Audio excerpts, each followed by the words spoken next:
Google are pushing their featured snippets again. And they're also requesting feedback on call quality. Does every page need to go secure? And you can now view email service standards in AdWords. Welcome to Search Marketing Scoop episode number 2. Broadcasting live on Facebook, Twitter and YouTube, this is Search Marketing Scoop, the Semrush show that brings together the top PPC and SEO folk to discuss the latest search headlines and how they impact you. Hi, I'm your host David Bain, and today's first guest is a former consultant at Distilled. She's a current associate at Moz and an independent SEO consultant.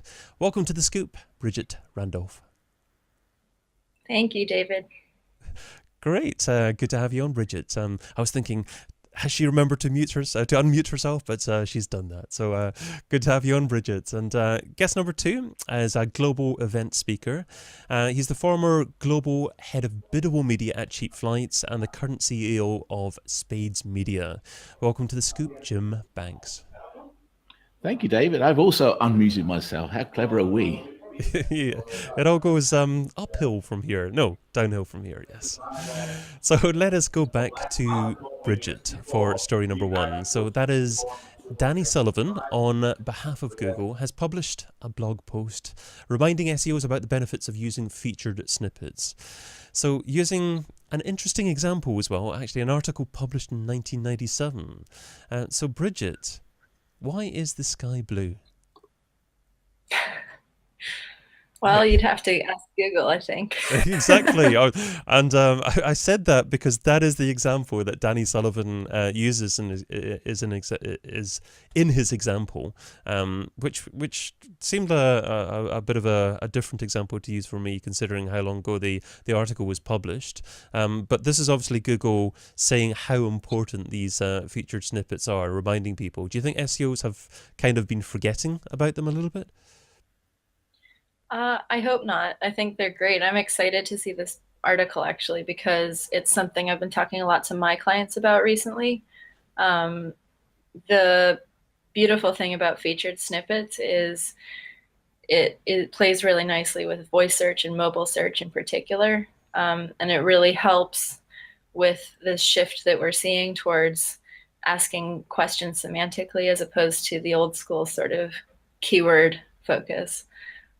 So I think it's great to see that they're kind of putting more of an emphasis on it again, and particularly the ways in which Danny talks about them trying to improve the quality, I think is really exciting.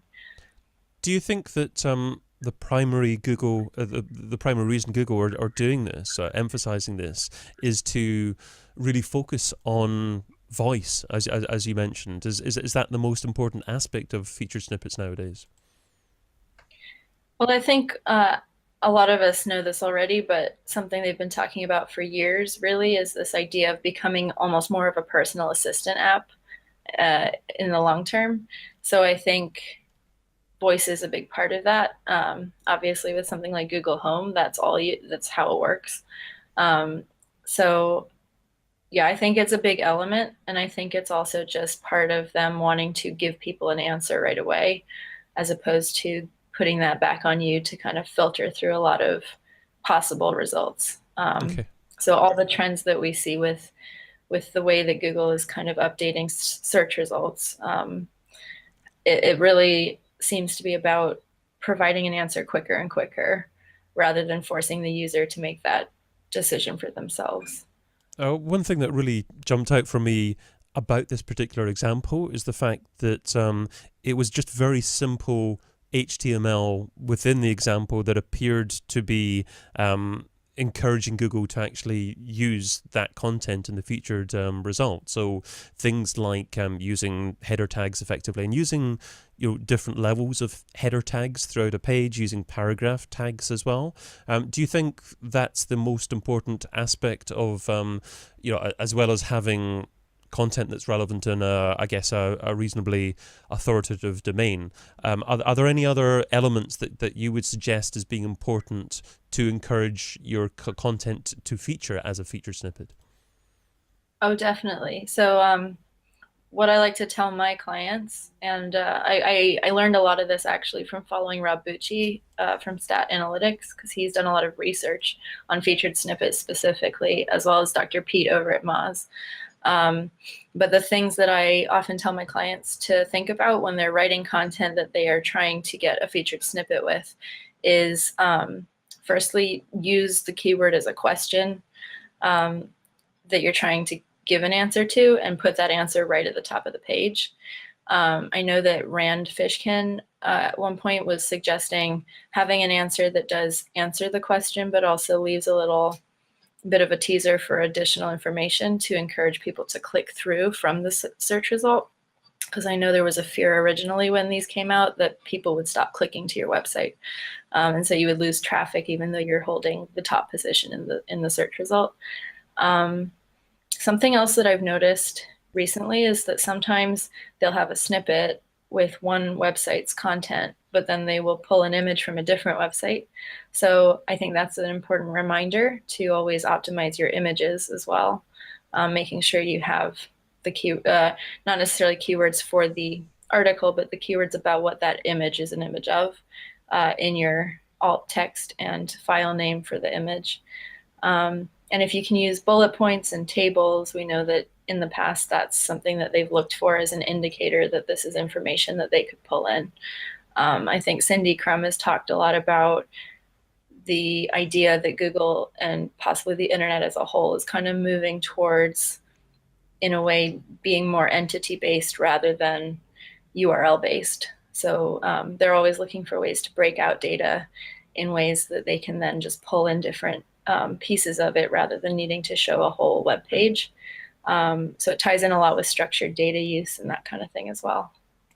A lot of wonderful tips there. So thank you so much for sharing that. I liked your mention actually of remember to try and name your image files correctly as well. I guess a lot of businesses will just use numbers or some kind of internal method to name the files of their images. But as you're saying, it's not just alt text, it's that file name as well. Yeah, and it is important not just from an SEO point of view, but also for accessibility for people with particularly visually impaired users, because then the screen reader can use that metadata to tell them what the picture is if they can't really see it that well.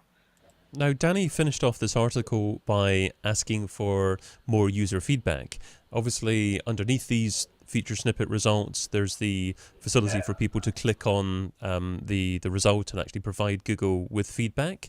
Do you think Google is struggling with trying to ensure the highest quality for these featured snippets at the moment?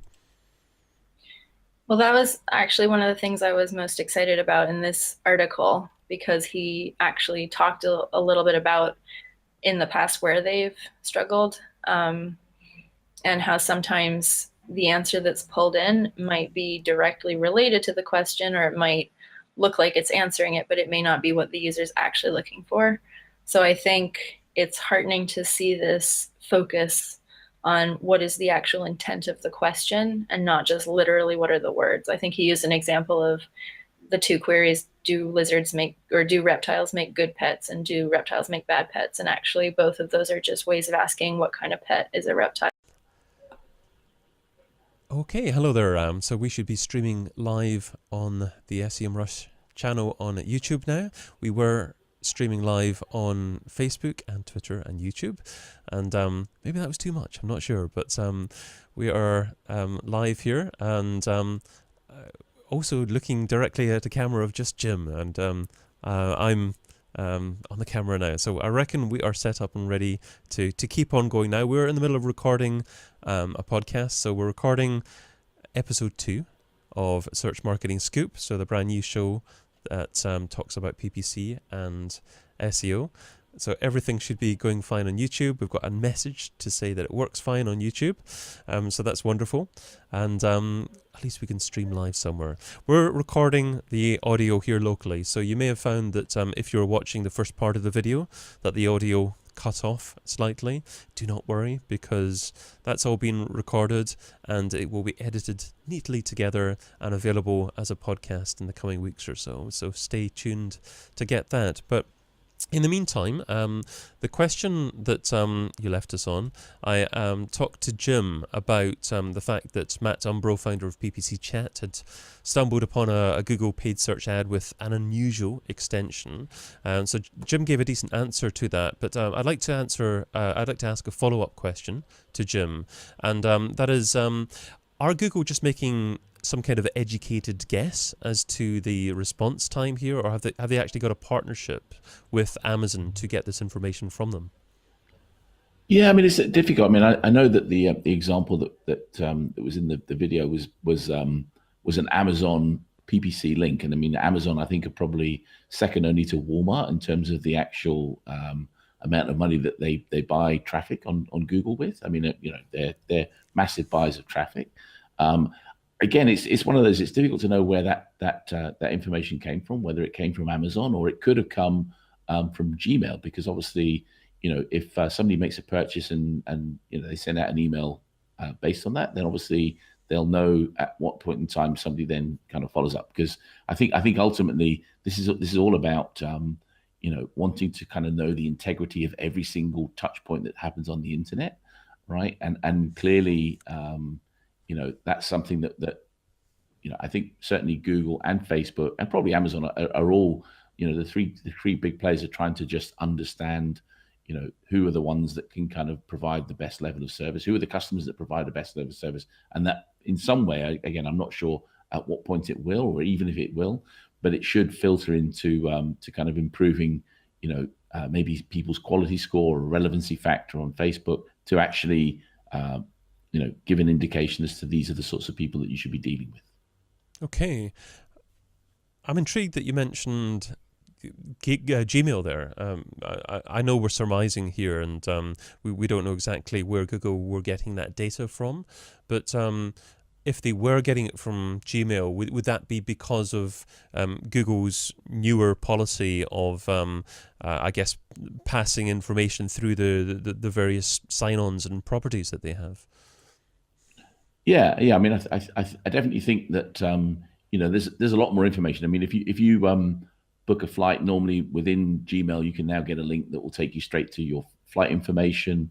And again, I think this is all part of the structured data that you talked about in the first sort of session. I mean, it's probably an extension of that, right? I mean, I think again, this is all sort of speculation. I think there's definitely Google are constantly testing new things, and then this is probably just one of the new things that they're testing for Q1 of 2018, and see how it kind of plays out.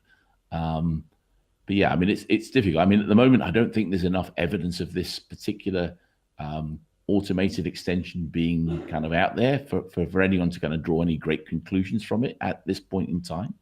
But I think it's definitely a watch this space. Indeed. But I guess that if Google is going to use this kind of extension on its ads moving forward, then businesses really need to be a lot more aware of things like ratings, reviews, customer service, and how that impacts the overall satisfaction of the user, and that will perhaps link back to the whole live ad experience. Yeah, I definitely think, I mean, Google have been uncomfortable with using third parties for some of the review extensions that kind of they gave out. So I think what Google are trying to do is they're trying to get more certainly e-commerce vendors to use their own kind of product reviews that they can provide within the scope of Google Merchant Center, to see what sort of experience people had and everything else. I think that's definitely something that Google are trying to do, because I've heard sort of horror stories of people that got lots of reviews from a third party that they paid for, they stopped paying for it, and all those reviews went away. And I don't really think that should be the case. Yeah. If you have reviews, they should kind of stay with you in perpetuity for the time that you kind of got them. Absolutely. Well, let's go back to Bridget for the next story that we're talking about here, and that is a blog post on chromium.org. Says that from July 2018, web pages that aren't HTTPS will be greeted with a not secure message. So, well, considering that 56% of website visitors in general use Chrome, does this mean that every page and every site has to go HTTPS? Bridget, what are your thoughts on this one? Yeah, it's interesting because it's something they've been talking about for a long time. And actually, I think the July 2018 date, if I'm not mistaken, is an extension of a date that I had previously heard was going to come sooner. So in a way, this is good news for those who are not quite there yet. The move to HTTPS is something I've definitely been recommending to everyone for a while now. We've known this was coming. I really strongly encourage everyone to do it. I know sometimes there are technical reasons why it's more difficult than it otherwise could be, but it's definitely the direction that things are going in, and it is likely to start causing you problems if it's not already, as they start to crack down on it more. So not only in the sense of this warning for Chrome users, that looks kind of scary, but also just I believe that at the moment, all things being equal, it does come into play as a ranking factor from my understanding. So yeah. So would you say it's an urgent requirement for any website that has just plain old HTTP pages to move to HTTPS now? I would say it's definitely a top priority if you do any kind of transactions on your website. Hopefully you already have secure set up on your transaction pages. And the difference here is now if the rest of the website isn't secure, or even if you have images, for example, that are not hosted securely, that can still throw up an error because that's known as mixed content. So yeah, I mean, I think every business will have its own priorities. I would put this near the top of the list if that makes sense with the rest of what you're working on. It's definitely not something to ignore, I would say. I mean, my concern as a business owner would be if after July I hadn't done this and people were actually starting to see a message in the top of their browsers to say this site is not secure, then that might significantly reduce the number of visitors that would be willing to trust my site, even though perhaps I might have some pages which are plain HTTP, and if I sold items, then I'd move them onto an HTTPS page. That whole change in messaging that people would view in their browser would be very, very bad for UX. Do you see that being the case as well? Unfortunately, yes. Yeah. Okay. I think this is sort of part of Google's attempt in some ways to police web best practice, for better or for worse. And I do think we'll see an impact from it.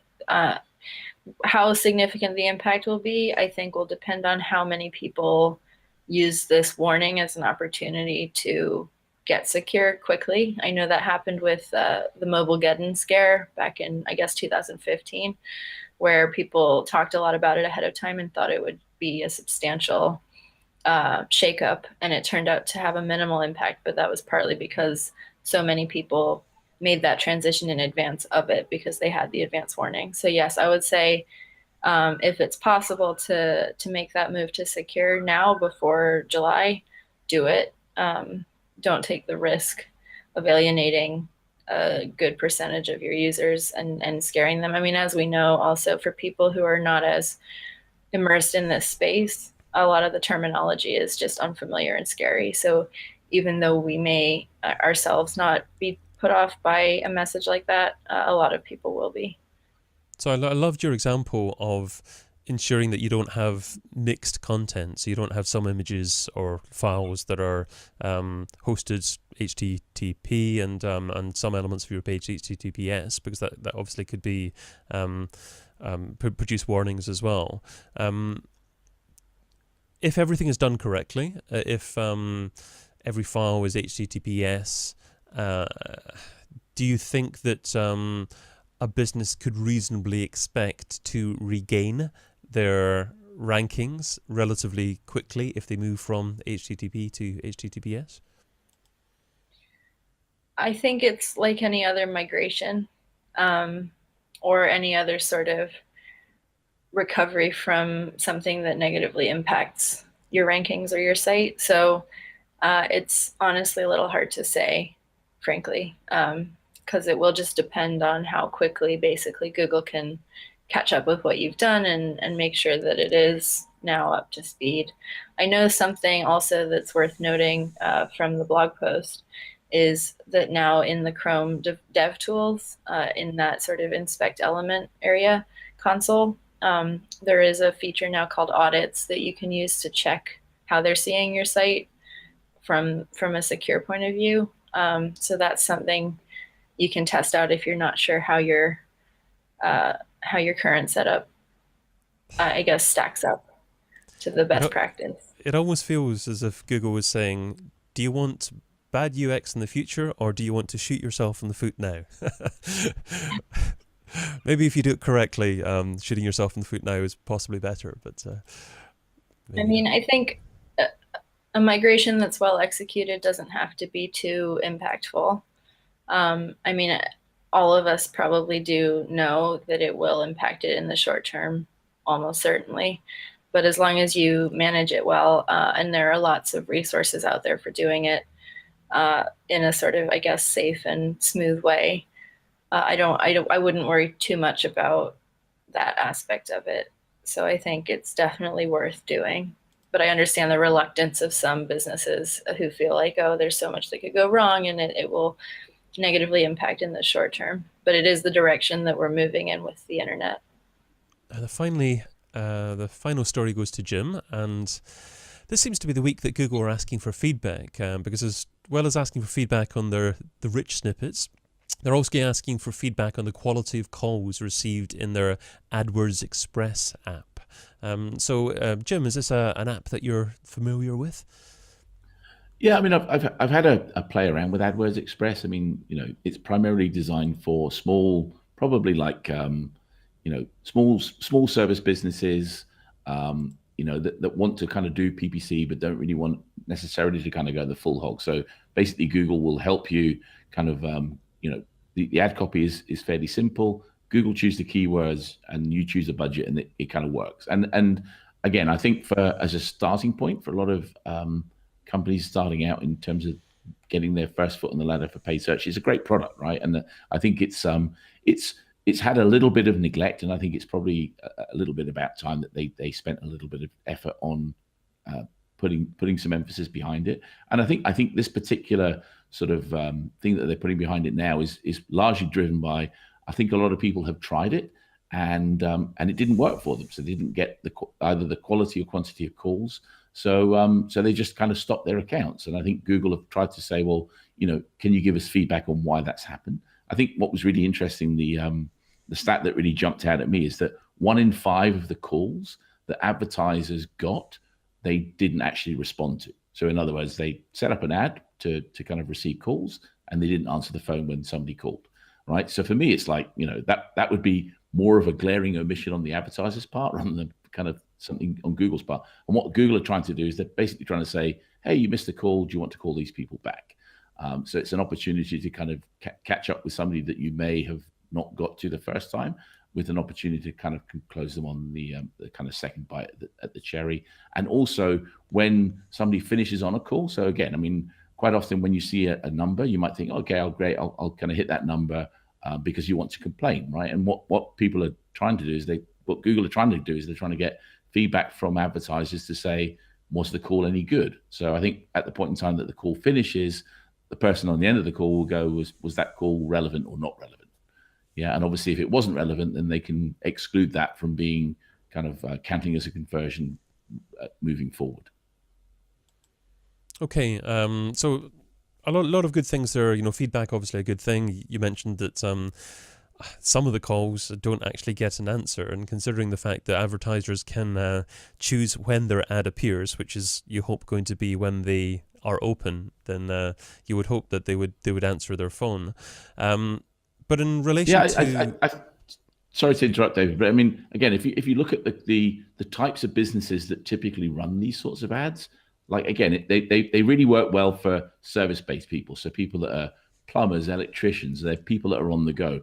This is obviously something that has been developed for the mobile apps, right? So again, typically the phone will ring while people are out. And I guess if they're a plumber and they've got their head down somebody's U-bend, then answering a sales call from somebody else might not be the most appropriate thing to do. Indeed. Trying to get that picture out of my head there. Thanks, Jim.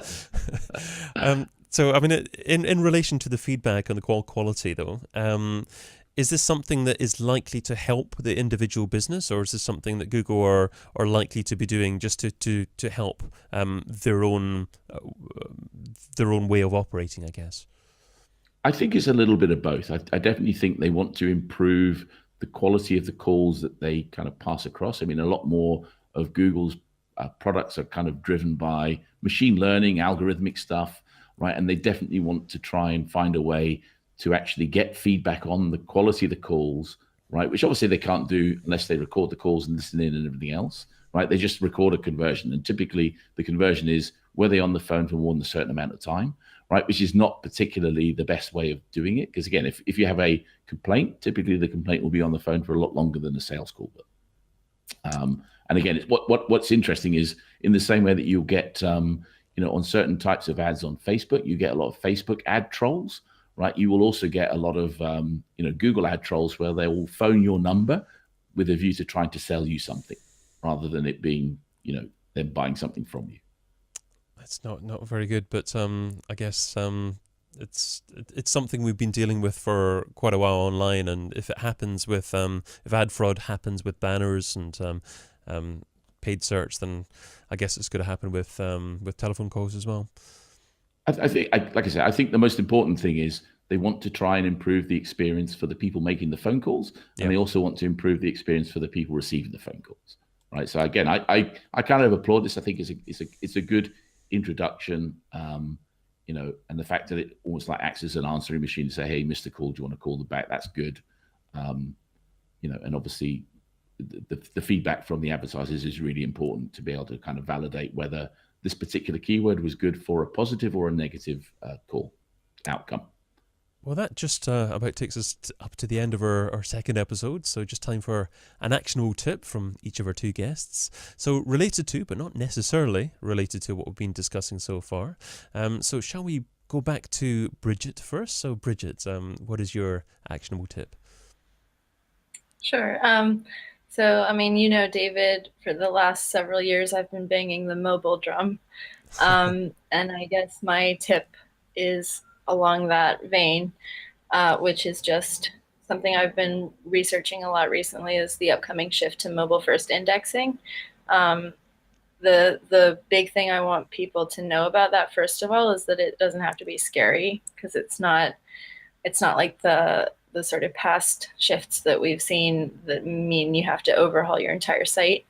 But if you do have a mobile friendly site already, just making sure the user experience is really good is like a key part of that. And it's rolling out slowly, but it is starting to roll out. So just being aware of that, I think, is going to be important for this year.